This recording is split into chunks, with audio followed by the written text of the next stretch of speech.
O que que aconteceu com a Ambipar? E por que que isso afetou os COIs da Ambipar, esses COIs aí que foram vendidos pelo BTG, XP e diversas outras instituições? Mas a pergunta também que ninguém, que não quer calar, né? A Ambipar vai falir? O que está acontecendo com essa empresa? Bom, a Ambipar, ela é uma empresa de gestão ambiental, né? E ela cresceu muito, desde os anos 90.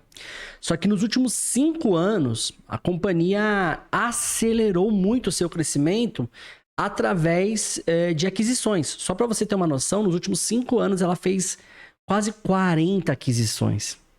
E cada aquisição que a companhia faz gera um custo imediato. Então ela faz uma aquisição, gera um custo imediato para ela. As despesas dela aumentam muito, até com que ela consiga fazer com que aquela aquisição gere sinergias. Ou seja, que a receita começa ela consiga, né, otimizar os custos, né, juntar ali a parte de back-office e tudo mais, e gerar sinergias até conseguir de fato ter rentabilidade, né?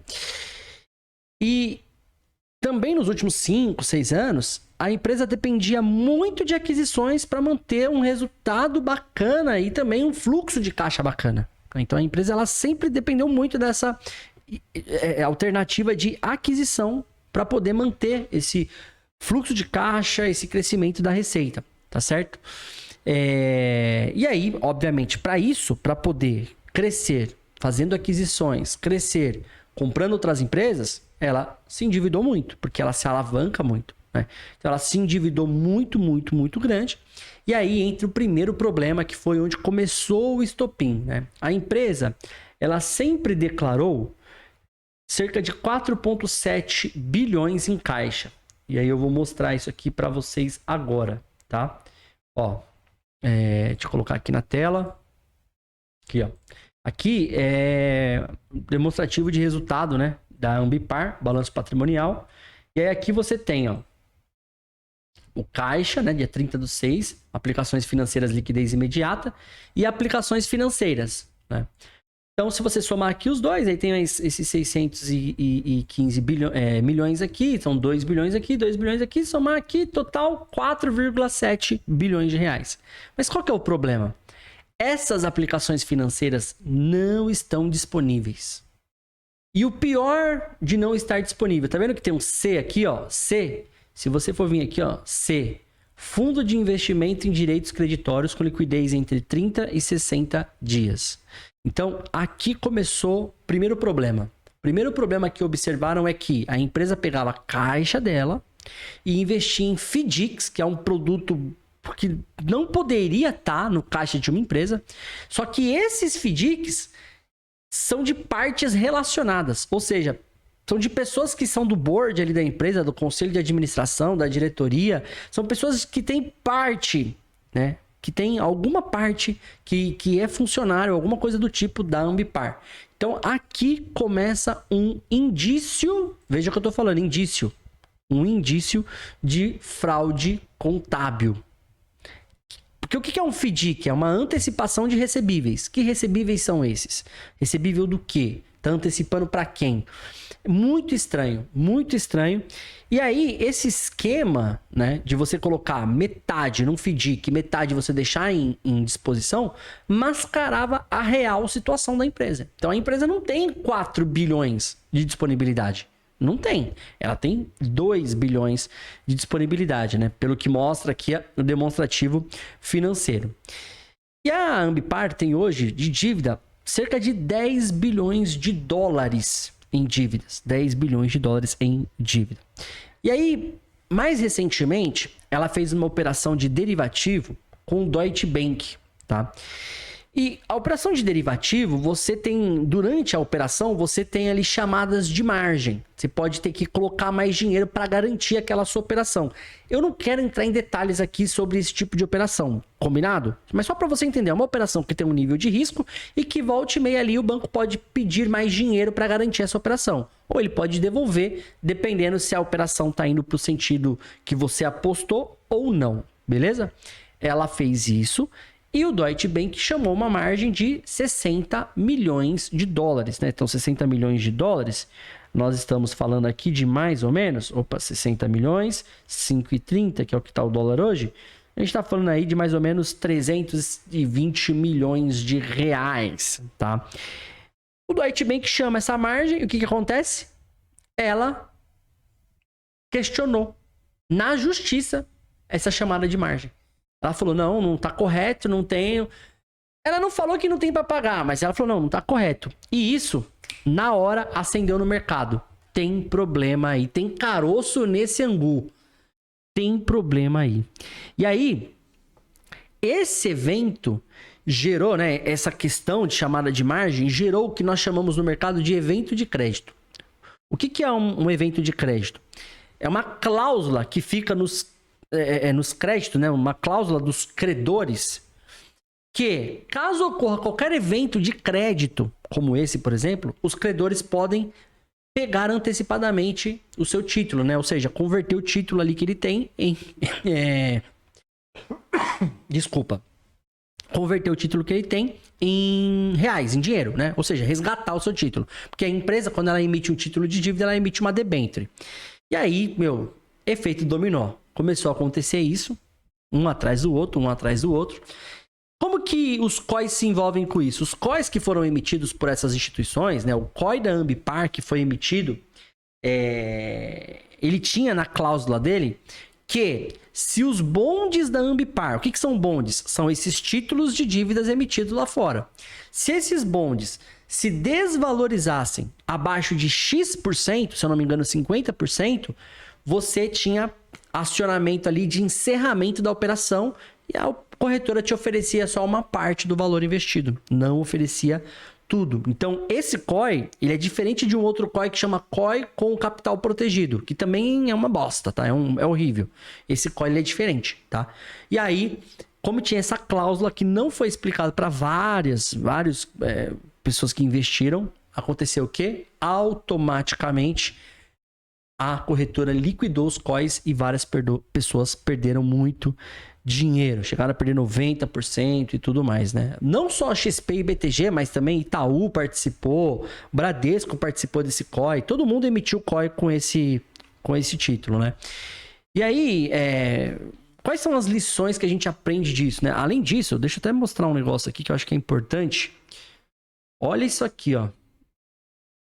Isso aqui são as ações da Ambipar. Você vê aqui, ó, que de 2024 até agora, 25, ela subiu bastante, né, ó. Ela até subiu mais um pouco aqui. Mas aqui hoje, ó, caindo muito. E com relação às ações da Ambipar, tem até várias notícias que eu separei aqui, ó. Ó. O que explica o salto de 127% das ações da Ambipar? Aqui eu acho que até mais, ó. 1.130% no ano, né? O que explica isso aqui? Então, aqui, basicamente, só para vocês entenderem um outro problema. O CEO da Ambipar começou a aumentar a participação dele na empresa. Ou seja, ele começou a comprar as ações, assim, de forma frenética. Comprar. Mas não só ele. Um outro fundo também, um fundo de investimento, começou a comprar muitas ações. E aí, a CVM entrou na jogada, foi investigar, e a CVM viu que esse fundo que comprou as ações é de um grande investidor brasileiro chamado Tanuri, não lembro agora, Carlos Tanuri, um negócio assim. E ele estava comprando esse fundo por conta de algum negócio que ele estava fazendo junto com o CEO da Ambipar. Ou seja, ele estava comprando as ações por conta de algum negócio. É Nelson Tanuri, tá aqui, ó. Ó. Deixa eu colocar aqui para vocês, ó. Além de Tércio Bolerguin, que é o CEO, né, Júnior, ter elevado sua fatia na empresa para cerca de 73%, uma gestora supostamente ligada a Nelson Tanuri também adquiriu participação na companhia. Ou seja, esse Nelson Tanuri também comprou freneticamente essas ações por uma questão ali de ajuda mesmo, um ajudando o outro, lavando a mão do outro. Enfim, gente, um problema enorme. E aí, Danilo, quais são as lições que a gente aprende, então, desse caso? Cara, primeira lição, não existe COI bom. Pode discutir comigo, pode falar o que você quiser, não existe. Segundo um estudo da FGV, 9 em cada 10 COIs não entrega a rentabilidade que promete. Então, não existe COI bom. Certificado de operação estruturada é um produto ruim para qualquer perfil de investidor. Seja você agressivo, moderado, conservador, é ruim. Combinado? Não existe.